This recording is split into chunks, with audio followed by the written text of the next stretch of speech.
What's going on, everyone? Welcome back to Movie Emporium's movie review of Spider-Man No Way Home, the 27th film in the MCU franchise, and is directed once again by Jon Watts. Now, before we begin, if you like this channel, awesome. Hit the subscribe button to join Movie Emporium. Hit that notification bell at the top to find out what's coming in next. If you like any of the videos, awesome. Hit that like button as well as commenting below on any video that you watch, including this one. So, as I always do, this will be non-spoiler. I don't want to give anything away that people have not seen yet, so I will kind of stick to the trailers and not give away the big moments that you do not see in the trailers, so just to give you a heads up, non-spoiler. So Spider-Man No Way Home is the third Tom Holland solo film in the MCU franchise, as well as cooperation with Sony, who owns the rights, and it basically sees Peter Parker literally right after Far From Home, having to deal with the consequences of what Mysterio and J. Jonah Jameson have done by ousting him as Peter Parker, how that affects in the crossfire his friends and family, and in the nutshell, he wants to try to course correct everything in the worst way possible by asking Doctor Strange to do a spell, which of course doesn't go right, and opens up a, I want to say a portal, where we see all the villains that we have seen throughout the Spider-Man films in the last 20 years. So we have Alfred Molina as back as Doc Ock, William Dafoe as Green Goblin, so on and so forth. And in essence, it's about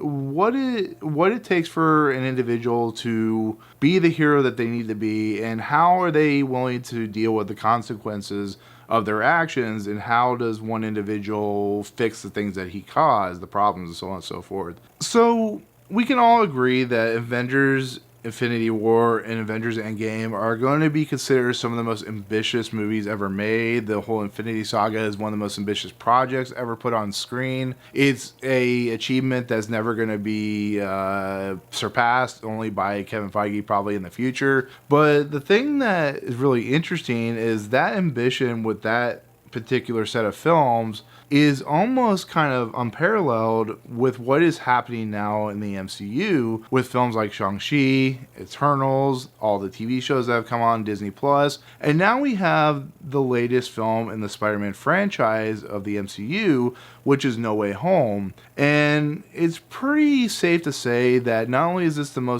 of the most ambitious movies in the MCU, but might be the most ambitious movie in the Spider-Man franchise of any franchises for what it's trying to do.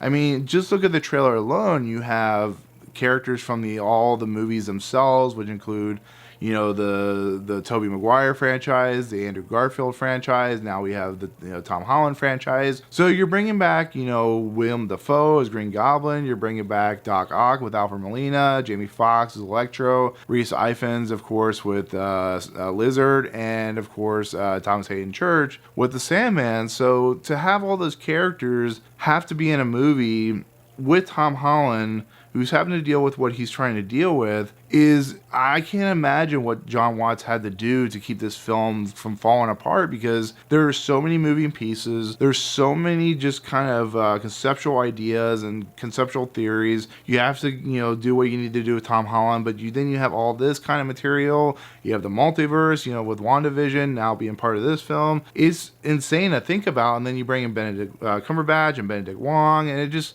it just blows my mind to think about. And on top of that, you have to please the fans. You have to please everyone. You have to make a movie that is like a 12 quadrant film. And it was pretty impressive to see how many people in the reviews that were coming out and how impressive it was. And it was like 100% Rotten Tomatoes for a while. Then it kind of went down after a couple of reviews.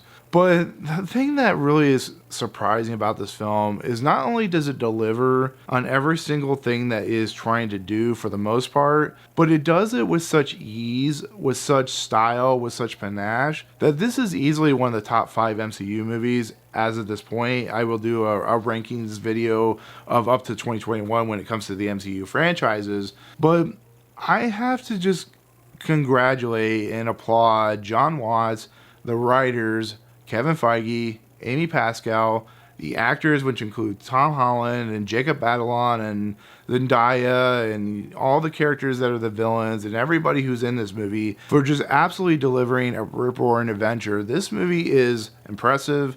It's mind-blowing. It goes to places that gives you chills. It does things that really deliver what a true Spider-Man movie is, which is about a kid who has great responsibilities and has to deliver on those responsibilities, whether he likes it or not. And then it leads to the last 40 minutes of this movie leads to an emotional journey, leads to a satisfying ending, and leads open to the possibilities of the future of this franchise. And it was one of the most satisfying experiences I've had at the theater since Avengers Endgame, where everything just clicked, everything just worked, everything was just, it was so impressive to watch. It really was. I was just, I don't cheer or, clap or get off my seat because it's not how I am. But inside myself, I was clapping. I felt like lifted. I felt, tears coming in my eyes because when I saw, for instance, Doc Ock come into the mix, who's one of my favorite villains in the MCU, or I'm sorry, in the Marvel, whatever universe you want to call it, and how he comes into the movie. And then when you have so Thomas Hayden Church comes into the movie, and then when you have, of course, Green Goblin with William Dafoe, and just how important those movies are with growing up. I was very young when, of course, Spider-Man 2 and Spider-Man 1 came out, but it just feels like such a love letter to any Spider-Man fan. It feels such like the fan service doesn't feel cheesy or short or sad or pathetic. It just feels like an experience, and that's what these Marvel movies need to do. Is like Avengers Endgame and Infinity War, they need to deliver an experience. They need to deliver passion and heart. And I'm so ready for John Watts' Fantastic Four whenever that happens. I'm ready for him to take the next step. But he has truly delivered something that I never thought he could, because he did like one or two other films, and then he's brought in to do this franchise, and then he's brought in to do this movie, which is the weight on his shoulders, and how he has to reveal things, and how, Sony's on one side and Marvel's on the other, and they're just kind of, twisting and turning how they need this movie to kind of progress, how they need to kind of futurize the next films. It's perfect. It really is. It's a fantastic film. It really is.